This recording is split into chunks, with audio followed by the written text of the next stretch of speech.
Vamos dar uma passeada em Brasília, é o que eu proponho aqui, até porque agora cedo o ministro da Fazenda, Fernando Haddad, pessoal, anunciou que vai, inclusive ele já esteve, enfim, mais cedo, em diversas articulações, a questão do IOF para lá, a questão do orçamento para cá, articulações com os diferentes poderes e, finalmente, tentando achar algum denominador comum também com o Poder Executivo que ele representa em algum grau. Eu vou com a nossa repórter Aline Beckett, que acompanha tudo de perto e nos traz todos os detalhes aqui com precisão. Bom dia, Aline. Conta pra gente. Bom dia, André, a você. Bom dia a todos no estúdio. Exatamente. A Fazenda Fernando Haddad articula alternativas ao aumento de IOF em relação a essa medida que foi anunciada. Alô. Só uma breve interrupção aqui, perdão, só para um soluço técnico, enquanto a gente já restabelece o contato aqui com a nossa Aline Beckett. O que não falta são notícias vindo aí da nossa capital, não é isso, David Tasso? Até para você poder, enfim, comentar um pouco aqui, uma das manobras, palavras propriamente usadas pelo ministro da Fazenda, Fernando Haddad, dessas manobras para compensar a crise do IOF, seria ampliar a arrecadação no setor de petróleo e injetar, de acordo com as projeções otimistas, mais de 35 bilhões de reais nos cofres públicos nos próximos anos. Ninguém melhor que Mano Ferreira para explicar para a gente aqui, tintim por tintim, da forma mais didática possível, se esse plano, pelo menos no papel, parece ser uma solução promissora ou, de novo, mais uma coxa de retalhos. Não, é um puxadinho e uma coxa de retalhos, Marino, porque a gente está falando, mais uma vez, de custos que são regulares e fixos, despesas recorrentes, e está tentando tapar o buraco de uma despesa recorrente com uma receita que é episódica. Ou seja, a gente está falando de leilão de possível exploração de poços de petróleo, que, enfim, é uma agenda que pode ser discutida de uma forma paralela. Isso é um debate específico, né? Se a gente deve, como país, investir em energia renovável ou em poços de petróleo. Isso é o tipo de debate que tem o seu lugar e merece ser feito. Mas o que está acontecendo é que está surgindo como se caísse de paraquedas, como uma solução mágica para o problema fiscal do Brasil. E isso, na minha visão, é muito ruim. É uma emenda, é um puxadinho, um improviso que a gente está trazendo. E curioso, que é um improviso que surge uma semana depois do governo dizer que ou é o aumento do IOF ou é o colapso. Aí agora, de repente, não vamos colapsar porque tem poços de petróleo que podem ser explorados e vão trazer bilhões de reais para compensar essa conta. Então é um improviso, uma falta de coordenação do próprio governo e que não resolve o problema estrutural das contas públicas. Não voltarão oportunidades muito em breve para a gente seguir repercutindo aqui, analisando, dando a nossa opinião. A gente já vai estar estabelecendo um contato aqui com a Aline Beckett novamente. Não sei antes de fazer um rápido break só para quem está nos ouvindo pela rede Jovem Pan de rádio. O Morning Show segue a todo vapor e volta para vocês já. Antes da gente fazer essa ronda em Brasília e trazer aqui, enfim, todas as informações, as principais declarações, como que essa reorientação de forças em Brasília, como é que ela está se dando. Vamos voltar aqui para a bancada aqui para seguir repercutindo. David? Não, hoje o ministro da Fazenda, Fernando Haddad, deu uma entrevista coletiva falando sobre essa questão da exploração, que é um novo caminho que eles estão vislumbrando, né? Mas ontem Descobrimos petróleo ontem.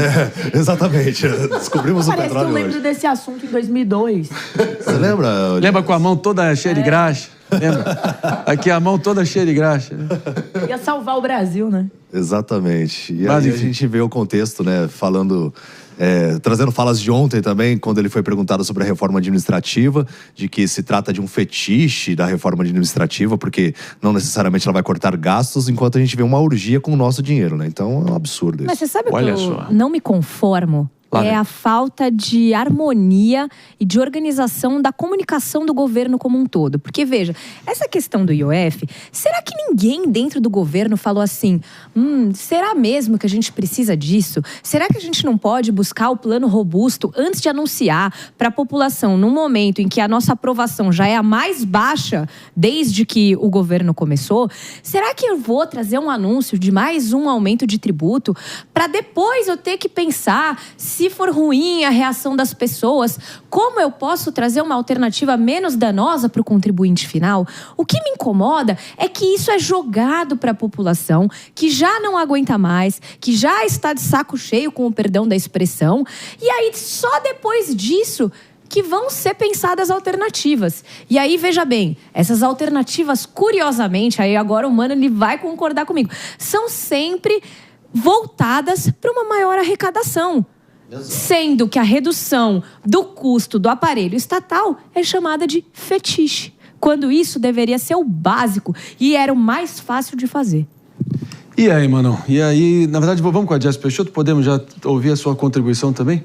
Te convence ou não? Então, me convence que tem um propósito maior, tem um plano maior e eu vou falar aqui em exclusiva para vocês. Atenção! Lá vem. Para vem o top aí, de 5 segundos.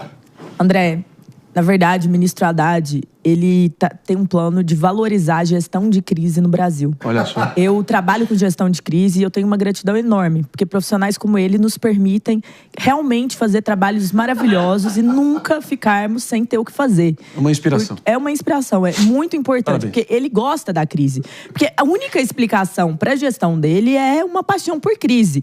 Lembrando que quando foi perguntado sobre as blusinhas da Shein, ele respondeu, não conheço Shein. Shein.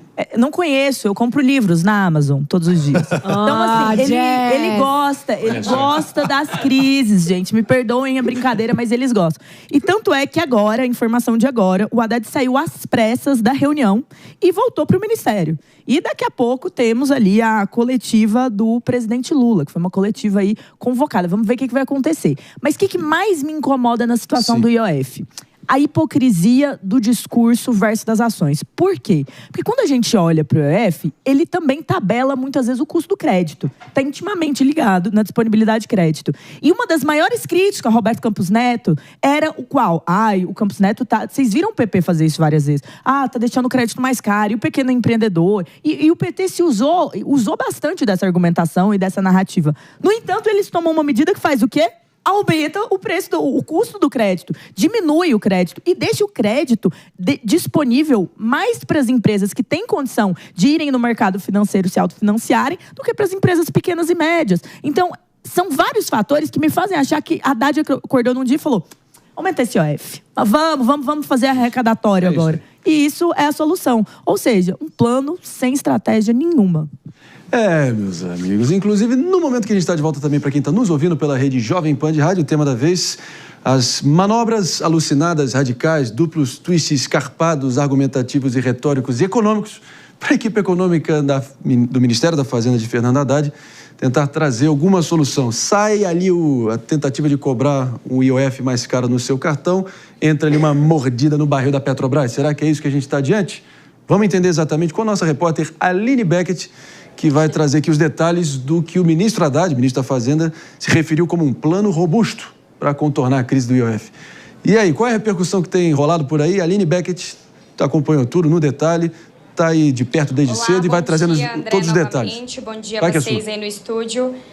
Bom dia a todos que nos acompanham. Exatamente, eu tenho acompanhado ativamente a agenda do ministro Fernando Haddad aqui em Brasília nos últimos dias, principalmente em termos dessa discussão sobre a medida que foi anunciada há umas semanas atrás de aumento de IOF sobre operações financeiras. Ontem, na noite de ontem, o ministro teve um jantar onde ele participou na residência oficial da Câmara dos Deputados com o presidente Hugo Mota e também com o presidente do Senado, Davi Alcolumbre. Ele disse que o jantar foi muito proveitoso, foi produtivo, até porque eles chegaram ali em um certo consenso, em um planejamento robusto que pode ser articulado e pode ser discutido em conjunto com o Congresso Nacional e que pode ser apresentado ao Congresso. Ainda não se sabe o formato, mas pode ser que seja uma PEC, uma proposta de emenda constitucional e um projeto de lei amplo, um projeto que atenda ali todo o sistema financeiro, já que essa medida foi anunciada como uma medida regulatória, uma medida de equalização entre pessoas físicas e pessoas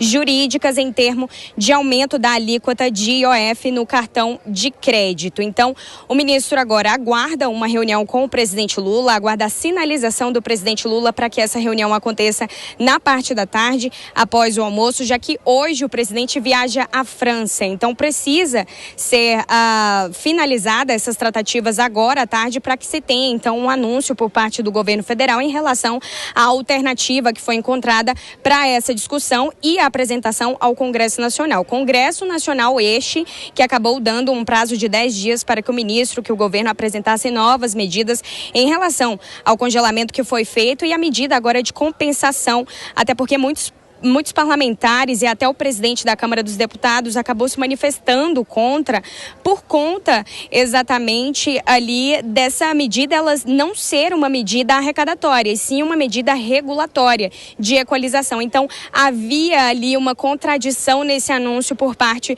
do governo federal. E isso mesmo, acompanhei ele aqui também no evento da revista Piauí, aqui no Hotel Brasília Palace, em Brasília. Ele teve de sair às pressas do painel dele, passou cerca de 15 minutos, 20 minutos e já teve que voltar a retornar ao Ministério por conta de um telefonema que ele tinha de fazer. O clima parecia um pouco tenso, a assessoria deu uma apressada no ministro para que ele andasse logo e fosse logo para poder fazer esse telefonema. A gente imaginou que ele poderia ir encontrar o presidente Lula no Palácio do Planalto para uma coletiva que está prestes a acontecer com jornalistas palacianos. Porém, o ministro retornou ao Ministério da Fazenda mesmo, então a gente segue por aqui acompanhando toda essa repercussão, qual medida pode ser anunciada. O ministro ainda não anunciou ali de fato qual uma das alternativas ou deu algum spoiler sobre, justamente para evitar uma certa especulação por parte da imprensa. Então está sendo tomado um cuidado em relação a essa divulgação prévia e também ao cumprimento aí do horário em termos da viagem do presidente Lula. Então é necessário que o governo se adiante e faça aí a apresentação dessa medida ainda hoje. Então ainda é esperado, já que ontem já ficou finalizado e acordado entre os dois presidentes da Câmara e do Senado. Hoje passa então pelo aval do presidente Lula e vem a divulgação logo após. Eu sigo por aqui acompanhando e a gente retorna na programação da Jovem Pan a qualquer momento, com qualquer novidade que venha aparecer nas próximas horas. Eu volto com você. Meus amigos, a gente agradece aqui a Aline Beckett pela presença, bom trabalho por aí, como sempre trazendo os esclarecimentos, as informações da capital federal, que está agitadíssimo. E de novo, parece que realmente é o improviso, é o mandamento, talvez a palavra de ordem que vem melhor definindo os últimos meses, eu diria, até na nossa capital. É por aí, Jéssica Peixoto, porque parece que sempre que o governo quer trazer estabilidade, previsibilidade, ele sempre recorre ao bom e velha estratégia ali do mapa do pré-sal para tentar achar alguma solução.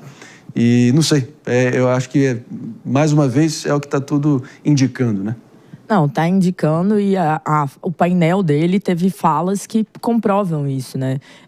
Eu acho que tem uma questão aqui que me pegou muito, que é, abre aspas dele, que é: sofro bastante no cargo, mas tenho essas alegrias de olhar uma brecha para encontrar soluções mais estruturadas.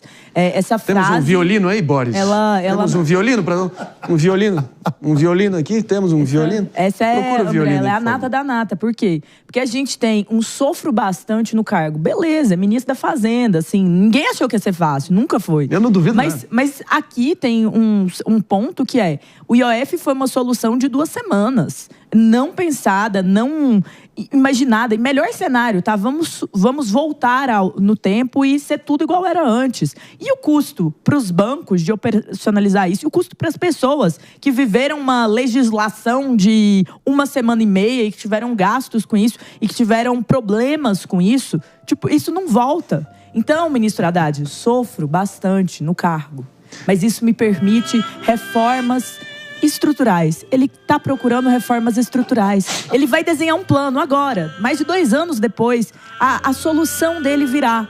Mas se você hoje à noite puder pensar em alguém, pense que o ministro Haddad sofre bastante no cargo.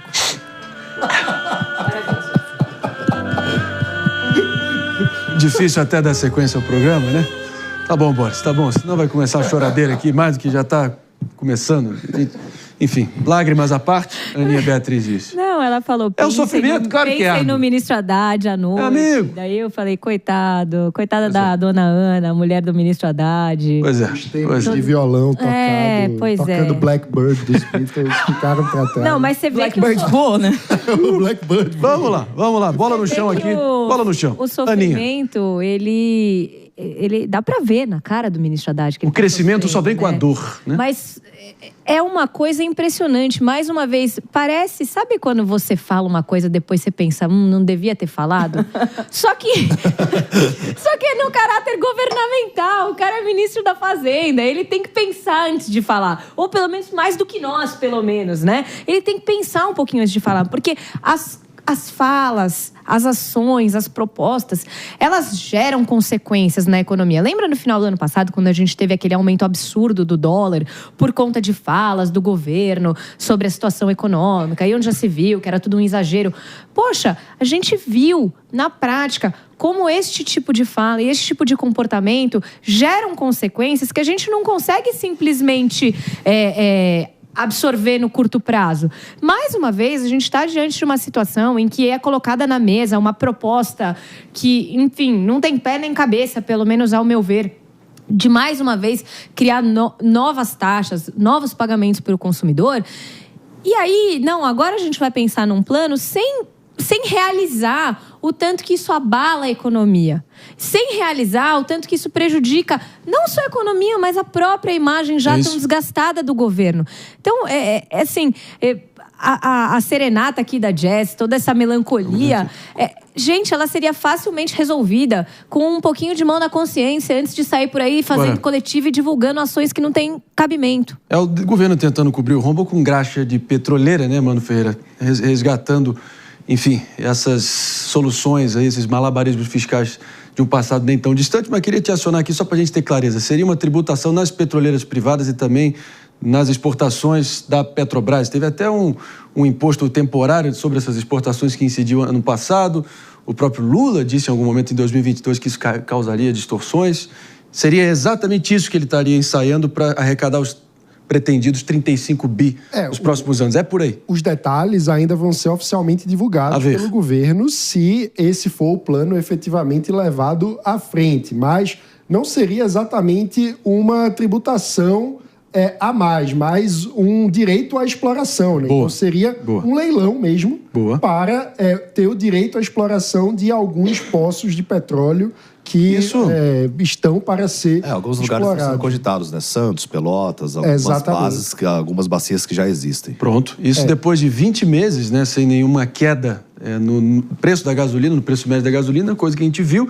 O preço da gasolina acompanhou a popularidade do governo e também foi agora em queda. E caiu pela primeira vez em algum tempo. Tem dois planos de fundo político. Um evidentemente, com a ministra Marina Silva, que todo mundo sabe, vinha bastante enfraquecida no governo. Teve aquele episódio onde ela conseguiu sair na posição de vítima do debate Senado, ali no Senado. Isso fortaleceu um pouco ela, no sentido de que obrigou diversos aliados do governo a saírem em defesa da ministra, mas uma notícia de arrecadação baseada em exploração de petróleo é algo que vai contra a agenda da ministra Marina Silva. Então, primeiro plano de fundo que precisa ser observado. É mais um enfraquecimento da Marina, caso esse plano vá para frente. Segundo aspecto, há uma disputa do ministro Alexandre Silveira com o presidente do Senado, Davi Alcolumbre, que deseja a cabeça do ministro de Minas e Energia.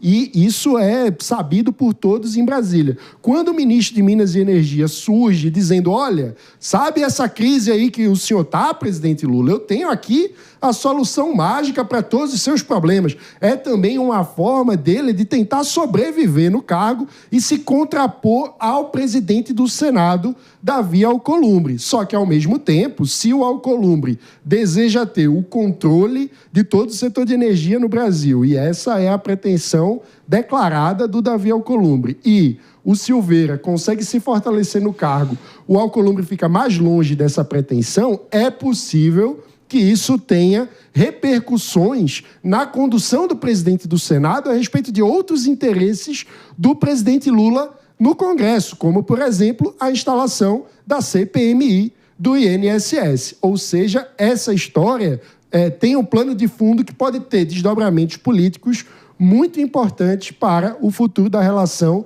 entre o Congresso e o governo federal. Muito bem colocado. Agora, um comentário aqui, David Tarso, fica à vontade, até porque teve esse corte de 17 centavos ali no preço da gasolina. Depois de 20 meses ou estagnado ou também talvez até aumentando, agora finalmente um corte, por mais que possa soar artificial, certo, Jess Peixoto? Não, é que a Jess trouxe assim um corte ou um corte oficial, mas assim, o que aquele corte que parece artificial, mas nas corte... refinarias, Isso. né? Nas refinarias, quando a pessoa vai abastecer no posto de combustível mais próximo aí, com certeza não vai cair esses 17 centavos que estão estimados. A redução foi de pouco mais de 5% em relação ao preço da gasolina, a primeira do ano. A gente já vinha tendo quedas no preço do diesel, né, do óleo diesel, e agora o registro na gasolina. Só que se a gente vai ver esses 17 centavos a menos a partir de hoje, aí é uma outra história. Não, abaixou na refinaria, mas ali no posto é igual dieta de segunda-feira, né? Que não dura nem 3 dias e olhe lá. Né? O André brincou essa é a expectativa. Que a popularidade do governo caiu igual a gasolina, mas muito provavelmente a gasolina vai subir muito mais rápido do que a popularidade. Isso né? é verdade. Marinho, de duas uma, né? Ou caiu o preço da gasolina ou caiu o presidente da Petrobras. Eu acho que era esse o dilema que estava posto. Detalhando aqui o plano do ministro Alexandre Silveira, 15 bilhões de reais viriam de uma venda antecipada do petróleo da União nos campos de Atapu, Mero e Tupi. Para isso, seria necessário aprovar um projeto de lei que está no Congresso desde 28 de maio. 2 bilhões viriam da arrecadação com a exploração do petróleo que pertence à União no campo de Jubarte.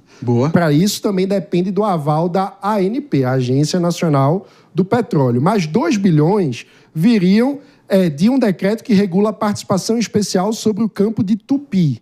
Ok. Mais 1 bilhão viria na revisão no preço de referência do petróleo. Então, aí sim tem a expectativa de arrecadar mais com impostos. Então, tem 1 bilhãozinho desses 35 bilhões que viria de aumento de impostos. Além disso, tem mais alguns milhões que seriam pagos pela licitação da oferta permanente de concessão e 100 milhões numa nova avaliação da jazida do campo de Sapinhoá. Então, enfim, viriam aí de pontos de exploração de petróleo, todos esses já em andamento. Então, no fim das contas, não tem nenhuma grande novidade, porque tudo isso já está em andamento, mas precisa seguir o trâmite, seja no Congresso, seja na Agência Nacional do Petróleo. E vale lembrar, todas essas receitas seriam esporádicas. Elas acontecem uma única vez, portanto, elas não podem ser utilizadas para o pagamento de despesas correntes que acontecem todos os anos, porque não é sustentável, porque você tem essa receita agora, mas se você vai repetir essa despesa no ano que vem e essa receita não vai ser repetida, o rombo estará lá da mesma forma. Você só está num puxadinho, empurrando o problema um ano mais para frente. E a redução aqui não vem da benevolência estatal, né? É isso que fique claro aqui. Eu acho que me soa, Jess Peixoto, só para a gente dar um breve fecho nesse ponto, muito mais como uma tentativa ali de driblar os efeitos dessa crise do IOF, trazer alguma headline, alguma manchete ali para, de alguma forma, aplacar ou amansar a militância. Mas o que, de fato, essa queda de 17 centavos... de novo, esse cortezinho, o que realmente... Não é manchete que abastece o tanque do consumidor e o eleitor, e enfim, o cidadão brasileiro. Na verdade, realmente é o que sobra do salário dele, e isso está completamente estagnado e refém dessa inflação generalizada, não é isso? Não, e tem que ter uma boa notícia, né? No final do dia, uma crítica às estatais, muitas vezes, é que elas são usadas em dados momentos a responder determinadas demandas de popularidade. E aqui é interessante, o David trouxe uma questão que é fundamental para nós termos a compreensão desse problema, que é a queda nas refinarias também responde a uma situação que está na bomba, que é um aumento. Então, não necessariamente esses 17 centavos são uma queda real no nosso custo de vida ou no nosso padrão. Eles podem ser impeditivos de um aumento, mas não necessariamente são frutos de uma queda. E aí nós vemos um governo que nesse momento tem sua popularidade muito abalada por várias situações diferentes, que cada vez se desgasta mais com um plano mirabolante, que eu gosto bastante, porque é o mesmo plano de 2005. É o mesmo plano do pré-sal, é a mesma desculpa do pré-sal, é a mesma história do pré-sal. Então, é sempre uma solução, olha, vem debaixo da terra, tá lá, fura que a gente vai ficar rico. E, com isso, o que o Mano coloca aqui, que ele deu um tutorial para políticos brasileiros do Executivo, que é o seguinte, essas despesas correntes, elas não funcionam quando você tem um benefício que é temporário. E a gente nem sabe se vai ter o benefício, tá? Mas a gente viu no governo Dilma a promessa do leilão ali, o leilão ia trazer bilhões, leilões que foram frustrados e que não chegaram nem perto de ter o lucro que prometeram. Então, assim, no final do dia, é sempre um plano mirabolante. É o IOF que vai render 21 bilhões, é o jogo do Tigrinho, a regulamentação das bets ali, do Tigrinho, de tudo isso que vai render muito também. É sempre um plano mirabolante. E o plano mirabolante é o brasileiro sofrendo. Eu espero estar errado, mas parece que o que realmente chega na bomba, David Tasso, não paga nem o cafezinho que você tomou enquanto você estava esperando pelo frentista preencher o seu tanque. Espero estar errado. Espero estar errado.